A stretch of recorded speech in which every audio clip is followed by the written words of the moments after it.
Bill Doyle, Worcester Telegram. Just what kind of feeling are you left with at the end of the season?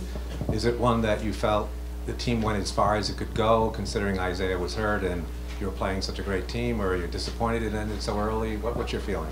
I mean, we're definitely disappointed. I mean, you know, I feel like if we weren't, there would be a problem. We all feel like, you know, we put ourselves in a great position to, you know, go further in the season, especially the last game. We were in a good place to be able to win the second game in a row, but it's been unfortunate for us, you know, the injuries and not only that, us not being able to finish games the way we wanted to. I mean, we've been playing against a very good team, all credit to those guys, but we feel like we should be here and we feel like we should be a championship contending team. The great thing about this is the experience. We were able to go to the Eastern Conference Finals, learn a lot about you know, being in this position, and I feel like it's going to help us for next year. Avery, Michael Pina, Vice Sports. How would you say that you've grown as an individual on the court this season, and what did you learn about yourself in this series? I mean, I learned a lot. You know, as a player, you know, the coaches, the players, my teammates, they pushed me the entire year to be the best player I can be, but it's all credit to those guys. They brought the best out of me. Every single practice, every single time we watched film, as far as holding me accountable, those guys just wanted me to be the best player I could be, and I feel like them pushing me every single day and Brad pushing me every day made me the player I am, and I'm going to use this time during the summer to continue to grow as a player so I can come back next year and help our team in any way I can. Jared White, CLNS Media and Celtics blog. You guys really were competitive on the road, but were blown out at home. What do you think was the difference for the way that you guys elevated your level?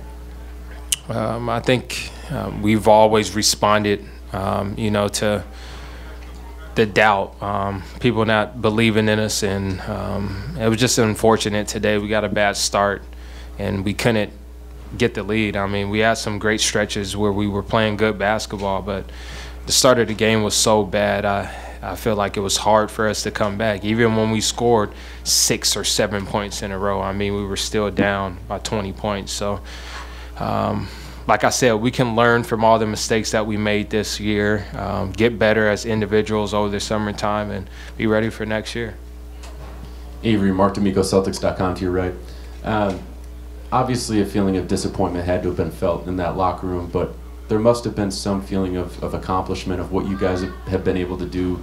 When you look at this season as a whole, what was just the environment in the locker room when you guys kind of talked to each other and in a few moments relived what you guys were able to accomplish this season?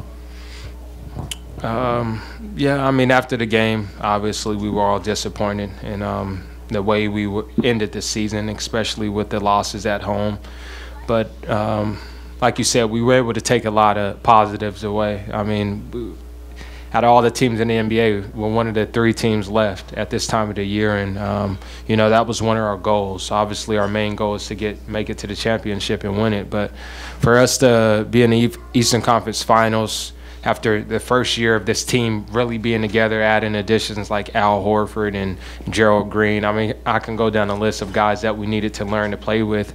And for us to talk about where we wanted to be and actually make it, I mean, it's a big time accomplishment. But we have to, you know, this leaves a certain taste in our mouth. Getting here and not getting to the championship. I mean, Cleveland just outplayed us in this series. Credit to those guys, but we'll be a better team next year, and we will make sure that, you know, we put ourselves in a great position to make the Eastern Conference Finals and give ourselves a better chance of making the championship. Avery, Steve Belpet, Boston Herald. Just, you know, every summer that there's turnover in any roster. Considering the way you guys had developed as a group, is that going to be a little bit extra difficult this year?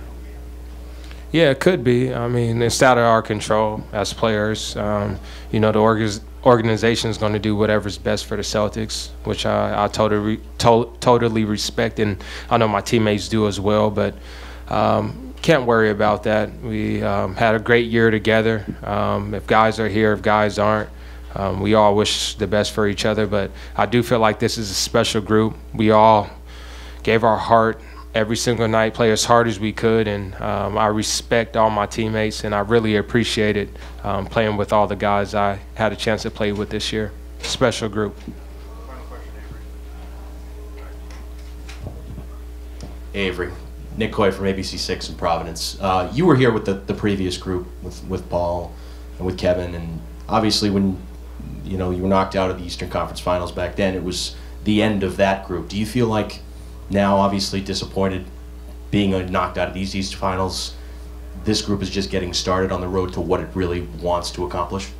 I do. Like I said, this is our first year together, adding Al Horford, who's a very good player, and I feel like you only get better the more you play with each other, and the sky's the limit for this team if we're able to keep together core guys and add some new pieces. I feel like Danny Ainge and our entire organization do a great job of putting the right guys together to help us be a contender for a championship. Thank you, guys.